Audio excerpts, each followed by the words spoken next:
Well, Joe, to set the tone, nobody in the U.S. got to see you race until January of 23. So describe a bit of your career trajectory that's led you to being here and racing here off and on for the last couple of years. So before Jan of 23, I'd already been in karting for 12 years. Started in Mini when I was 10.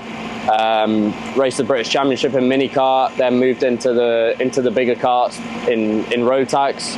Drove X30 as well.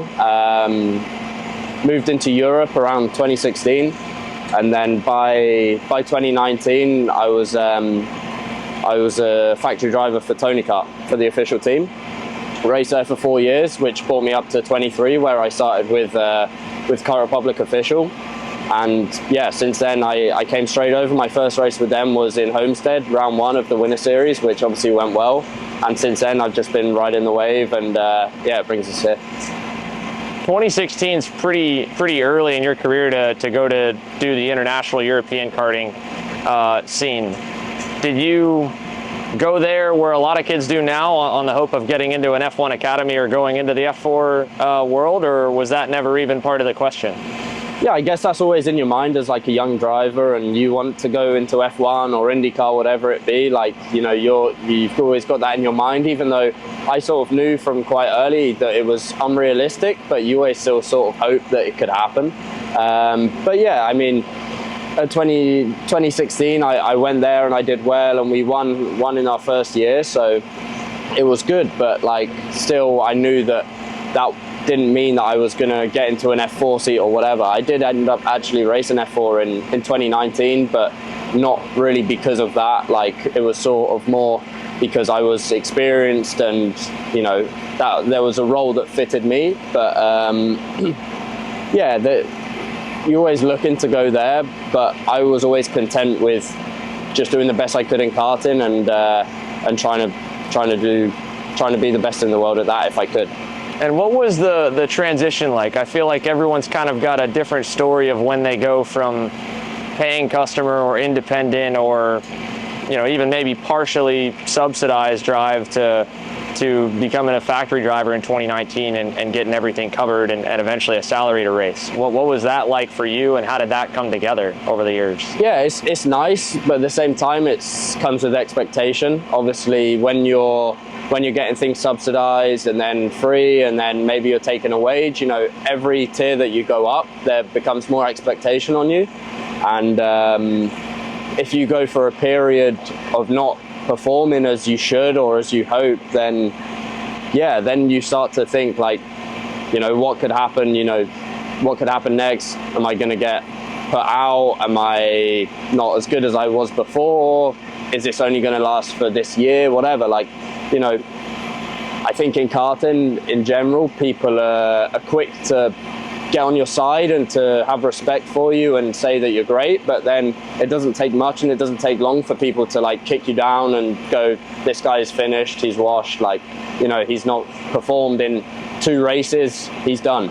So yeah, that's a pretty common thing in karting, I think, just in sport in general, but in particular karting.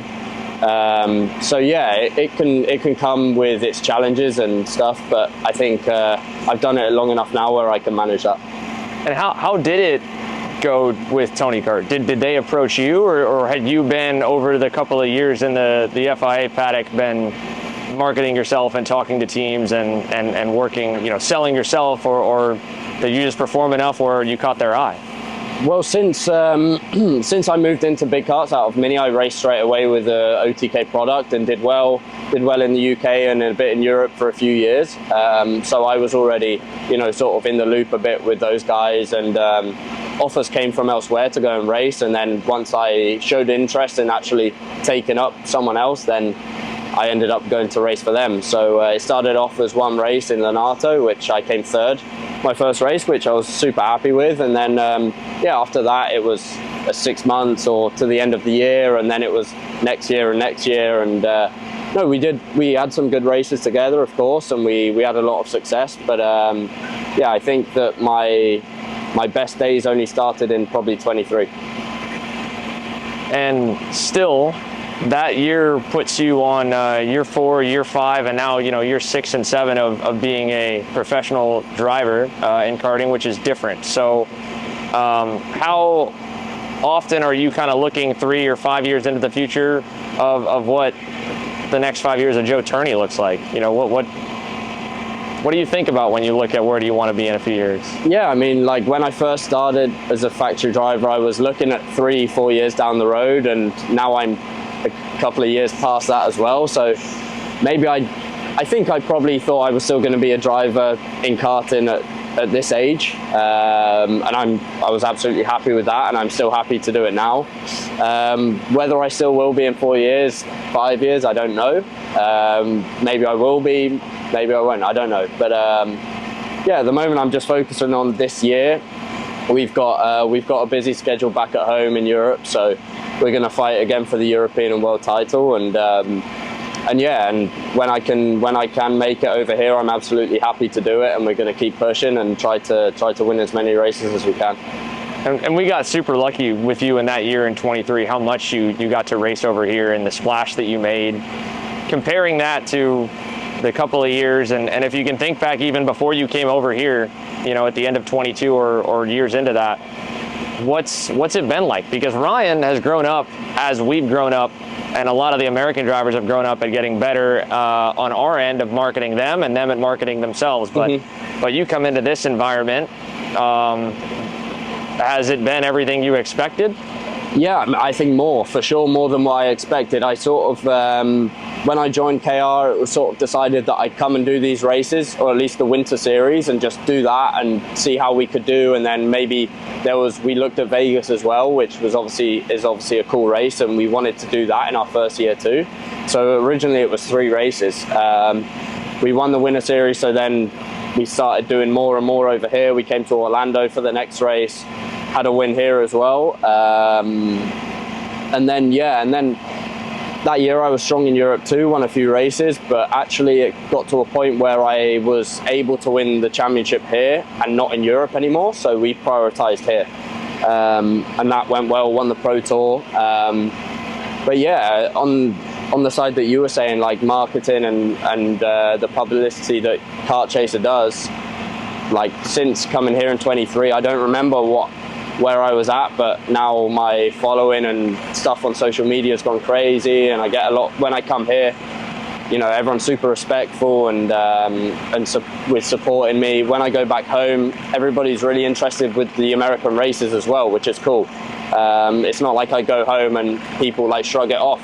People are super interested in the races, how they're different, if they want to come and do it, and yeah, I think that's fair, because over here it deserves a lot more recognition than it gets. Now, in terms of racing over here, when you came over in 23, it was you and it was Ryan and it was Austin Garrison that were all back and forth and in the fight through that whole Winter Series championship. And I know you probably expected Ryan because he had a bigger following, maybe Austin less so, and then over the last 2 years, it's been, especially most recently, you and Ryan over and over and over talked about. Ryan's history we know of, but for you, was there ever a rivalry, or at any point, maybe not even a rivalry to the point that you disliked the other driver, but it just always seemed it was you or someone else in your career, growing up, that you can compare to what you're experiencing right now? Yeah, I don't think anything's been quite the same as this. Like, me and Ryan have done this now for a good 2 and a bit years. I think I've had rivalries with drivers for a year or a championship or just a weekend. And of course I've had rivalries where I've disliked the other driver, but with Ryan we don't have that. I think from my side anyway, I have massive respect for him, and we get on pretty well. We say hi in the paddock, and only back in Vegas we went gambling together, and we're fine outside of the track as well. And I think that's down to the fact that me and him finish every race together, and all 4 pods on the kart are completely clean. We're respectful on track as we are off, and yeah, we give each other an extra inch all the time. We know that we've both been doing this for a long time and that we're professionals in what we do. So I put a lot of trust in him when I'm racing. He puts trust in me as well, and I think that's what provides the good races and stuff for people to watch at home. Now, karting is a lot of raw seat of the pants feel, and you see that, especially with the younger drivers, that some of them just, you know, it almost seems like they don't even consider that their style or their posture or their hand position is different. They're just doing what feels natural and they're fast. But as someone that's been able to stay on top of the game for a long time, like Ryan has over here, you've probably noticed things about each driver of strengths or weaknesses and stuff like that. What are like some qualities about Ryan that stick out to you that are different from your own? Or, you know, is there anything on track or how he approaches a race weekend that you've noticed and you're like, I can see that's a big reason to why he's good, and I kind of respect that? Yeah, I think, like, you know, he's so successful. He's got so many championships to his name, and I think that's, first of all, he's super fast. Everyone knows that. That's obvious. You know, he wins races by a mile when he wins them, and he's always there throughout the weekend. You know, he's sometimes giving everyone 2:10s in a session, and he's super fast, first of all. But the most difficult thing as well is being there every weekend, which he is. You know, it's not like he's fast for 2 weekends and then the next nowhere.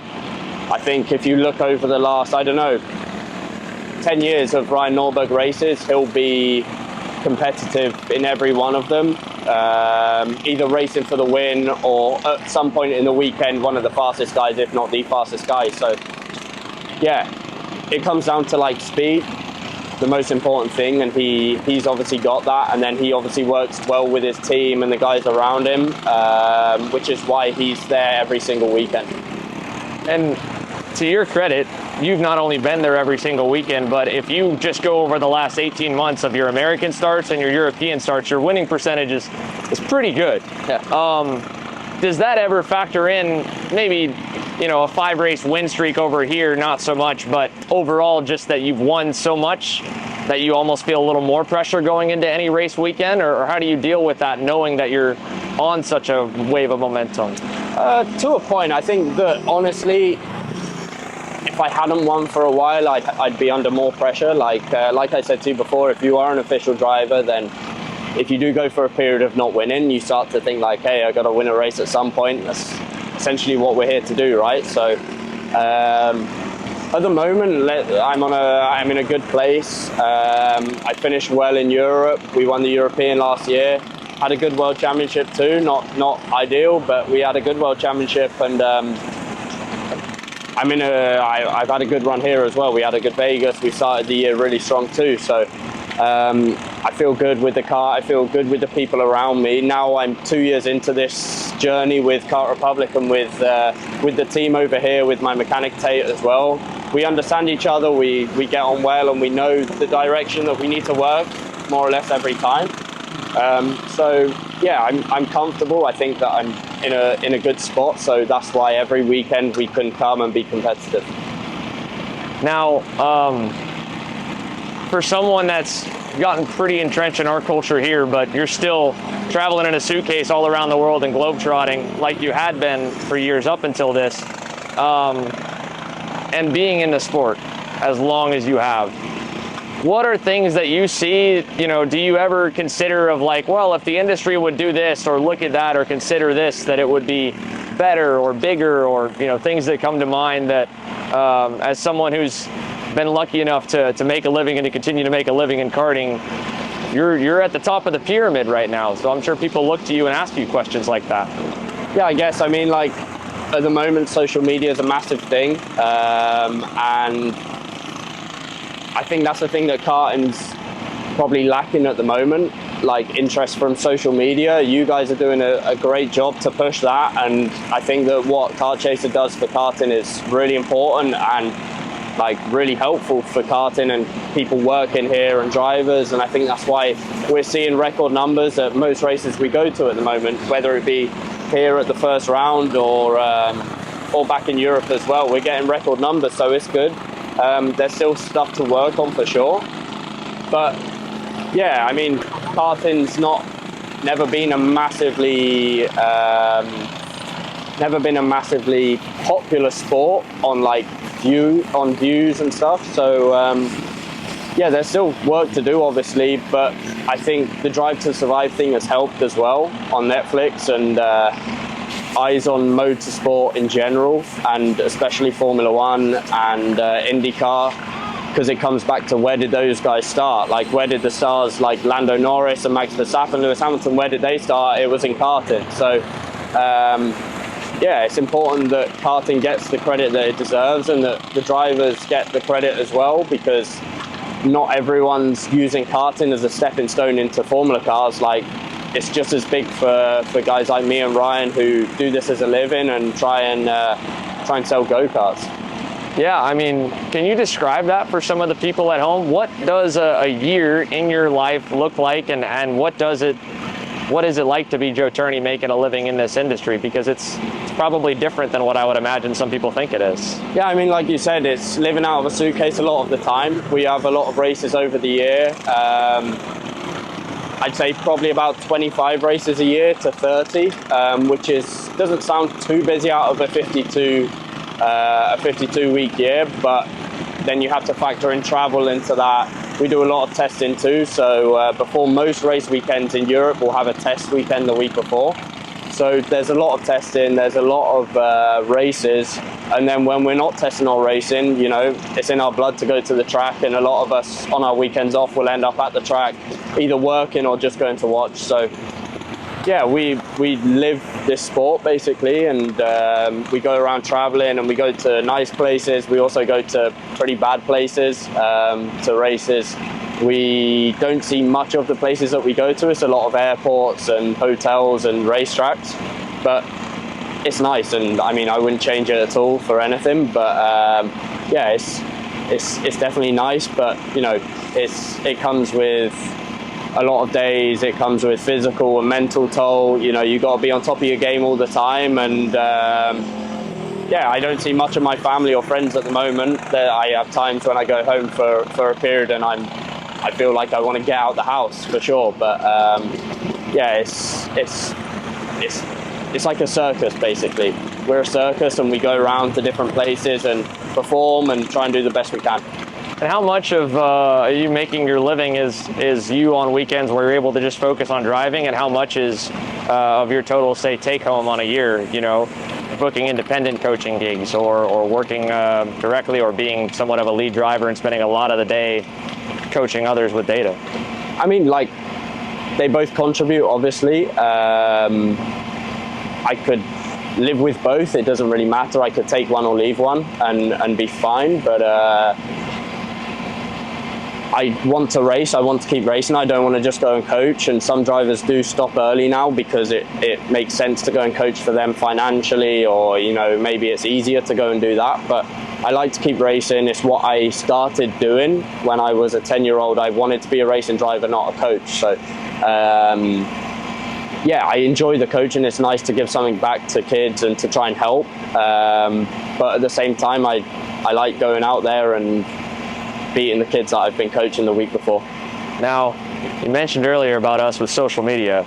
Our camera guy here, Riley, our director for all of our broadcasts, he took your headshots at Vegas. Yeah. We saw some pictures from the FIA awards gala that your headshot was not the one they took a picture of. Mm-hmm. Hurt his feelings because you didn't ask him. Were you the one that leaked the private photo to them, or did they go and find the Vegas one? Yeah. Okay. Yeah. Did you not pay attention? I didn't. He saw it right off the bat. Okay, oh, yeah. He's going to be even more heartbroken Yeah. now. I think that's probably the worst answer you could have. Yeah. No, I mean, maybe you should ask for a cut or something out of that. No, yeah. I'm sure that the Vegas prize giving got quite a lot of views as well. That's normally pretty big, that live stream. So I don't know, maybe $1 for every view. That would be all right. I mean, You heard that. But, $1 for every view. Yeah. I mean, in all seriousness, but back to that though, obviously, media is a huge aspect of growing anything. Social media is a big part of growth of the sport. Is there anything else that you see from American karting that we do differently, in a good or a bad way, or things that we don't do that's done in different parts around the world that make it easier for, you know, industry members to make a living, or make it more popular or accessible? I mean, are there things that come to mind? Because you get to see the global picture. and we only get to see what we do, and a lot of our racing, a lot of how our events are structured, and how the fees are even structured, to down to the organization of the country, is monkey see, monkey do on this continent. So, you know, you get to be in all kinds of different environments. Is there anything else from here or from there that comes to mind? Yeah, for sure. I think like the thing you guys are so good at is you personalize it. Like you do stuff for the drivers, you do stuff for the teams, and you do content, like, and it's not more is better. The quality is super good as well. Back at home, it's sort of more like, you know, they're paid to do a job, and they broadcast a race, and then it's broadcasted and the live stream's uploaded, and that's it. Whereas you guys are super good at, you know, you trying to grow the sport, because, you know, that helps everyone. That helps you, it helps us guys, and we can all go ahead together. So yeah, I think that they can definitely learn stuff from you guys, and try and push a bit more with the personalization and on the social media, and, you know, just stuff like this weekend, me and Ryan's rivalry and what we've done so far in the last 2 years, and pushing our rivalry, and that's what gets people interested, right? So people are going to tune in for that and see what happens this week, and then what's going to happen next week or the week after, sort of like, you know, like an episode. What's going to happen next week's episode? No, so it's not just a race. This is like a lot of a bigger thing. There's rivalries between us guys. There's rivalries between the teams. You know, between the manufacturers, and that's what Kart Chase is good at looking at. Well, I mean, to call it a rivalry, he's never beaten you in the head-to-head finals you guys have had, but he did beat you in the pre-final, and had he not maybe defended a corner too early in that last main event, you guys were on track together, things might have been a little bit different. He might have started to even that score out. So does that change any way that you look at him this weekend, you know? Yeah, absolutely. I mean, it's coming. Ryan's going to beat me. So I look forward to the race when it does happen. Hopefully it's not this weekend, but yeah, he will beat me, and it's coming. So I think that when it does happen, it will be a great show, and it will be a close one for sure. You know, obviously, as you said, Ryan has beaten me on multiple occasions. He has beaten me in finals. He has beaten me in pre-finals. Just whenever I've won, he has obviously. He's not won a final in front of me, but he's won more than enough races in front of me over a weekend, practice sessions, time qualies. You know, he's just as, maybe on paper it doesn't look as close as it seems on track, but I can assure you that it's definitely close, and it's coming. Well,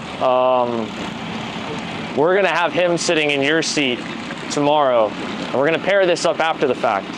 So knowing that he'll get to hear it, but also if you had any words to him, what would be a message directly you'd send to Ryan? Because we'll have him record one back for you and then show you guys them together in the end.